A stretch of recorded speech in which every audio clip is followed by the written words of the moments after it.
Hey everyone, it's Ben Hardy here, and in today's we'll be reviewing the best family SUV ever. This is the Suburban with the diesel. Before we get in this video, I want to give a huge shout out and thank you to the Jerry Center Chevy here in Salt Lake for me some time with this Suburban. I'll include a link to their website in the description down below. I'll also include a link to my car buying guide. Let's get into it.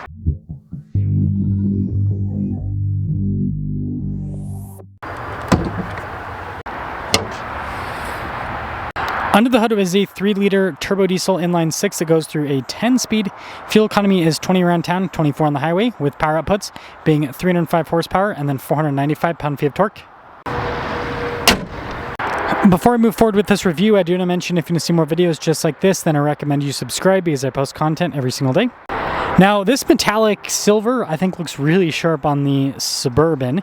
Popping down below, I've got the split light design, and then this High Country has the grille kind of blacked out with the Chevy bow tie, but then you got some silver mixed in, so it's a nice contrast. Fog lights and parking sensors are more features that you have up front.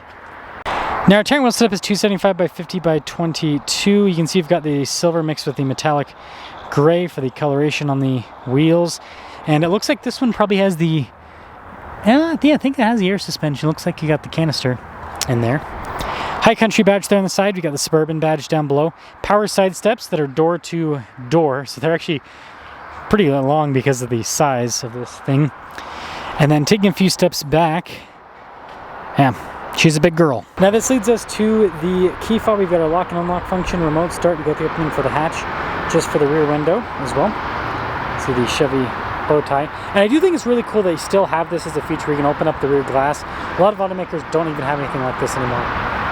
Now with these seats, the third row is able to be raised and lowered via power. The second row, it's just able to be lowered. You have to lift it manually, and then you do have an outlet. And then this is a huge benefit of the Suburban. You've got tons of space behind the third row. I mean, you can literally, shouldn't do this, but you could fit people back here. Like you could sit them back here. And then if you fold down the third row, you can easily, like it folds down flat, so you can easily lay down in the with just the third row folded down. And if you fold down the second row, I mean, then you basically have a mansion. Taillight design is also really cool. You can see the chrome Suburban badge there. Duramax badge down below. I like the exhaust tips, those are cool as well. There's the rest of the rear. Now we've got keyless entry for the rear. Soft touch trim here at the top. You got the wood trim as well. We've got more soft touch here. Nice little perforations. Lots of storage. Bose sound system with this one. And then here's the High Country seats. Got this kind of special coloration with the High Country. I like this too. All of your adjustments on the side. Got a nice grab handle. Legroom, it's good. A storage pocket. Got some cup holders there. We have our own climate zone, heated seats, USB ports as well. This one's got the TVs in the back. We've got vents up top. There's another one there. And then the third row has plenty of space. You got the flat floor, so you've got plenty of leg room. You can very comfortably fit adults back there, and then you also have USB port. Keyless entry up front as well. We've got more soft touch trim that goes across down below too. All of our window controls, front to rear automatic. The mirrors power fold in. You got memory seats, blind spot monitoring with the mirrors. 1266 is the payload. 7,800 pounds is the towing. High Country there up top, again perforated all down the center. Power adjustments on the side. Steering wheel is also power adjustable. And then we've got a bunch of little physical shortcuts here. So that's for the parking brake. You got this for the 360 camera, stability control, your hill descent, parking sensors, auto stop start, parking assist, lane departure, trailer brakes, your light controls, and then your drive line select.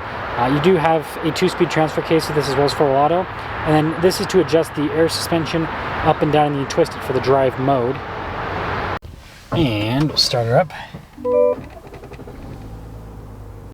Now with the steering wheel, you've got soft touch trim all around. Chevy bow tie front and center. You've got this kind of like chrome trim there with the High Country logo.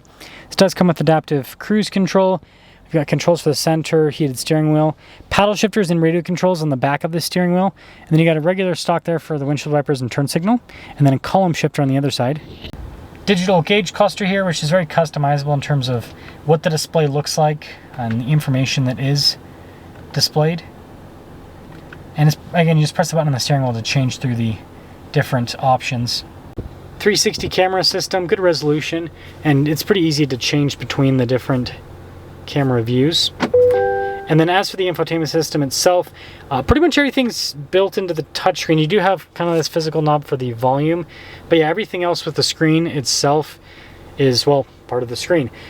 Your heated and cooled seats are built into this. You've got your dual zone climate controls. This does have Apple CarPlay and Android Auto, but yeah, they're kind of trying to go for more screen. High Country badge there, and then you've got more of that kind of perforated trim up top.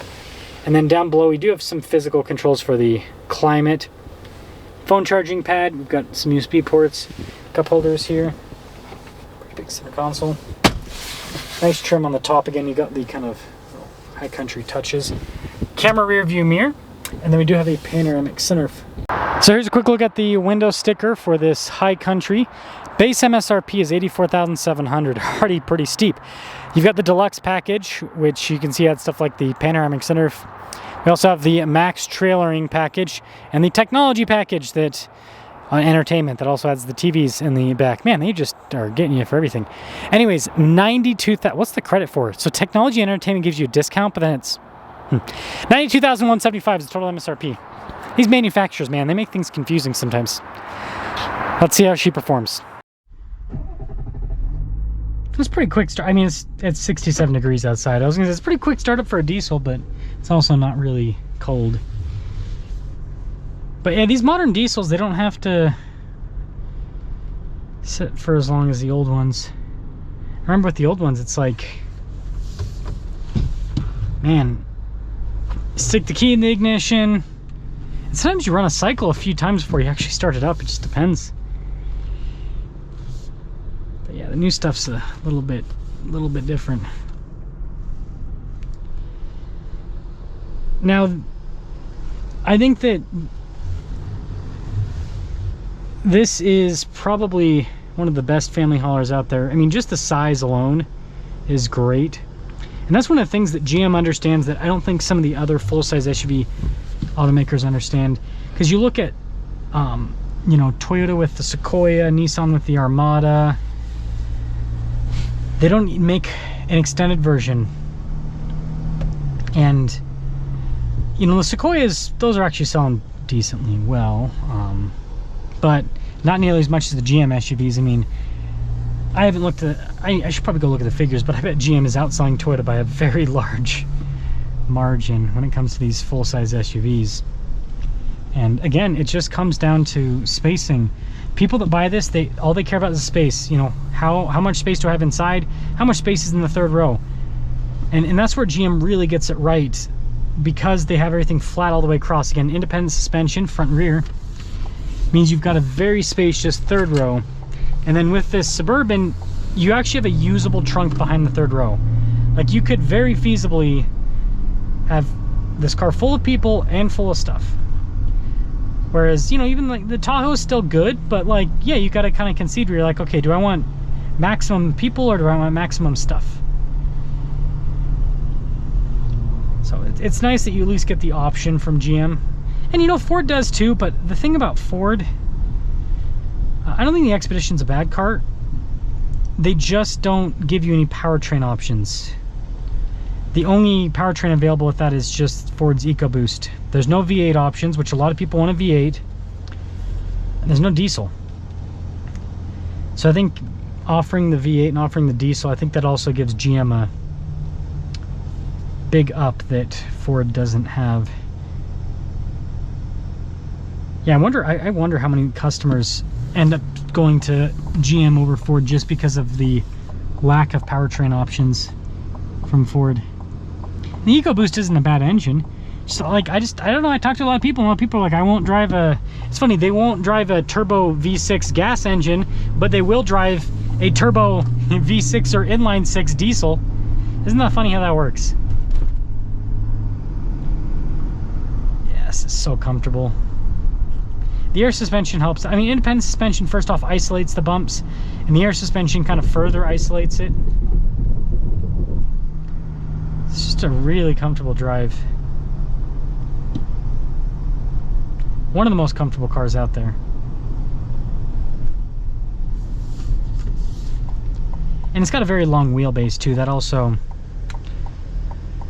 helps out in favor of this.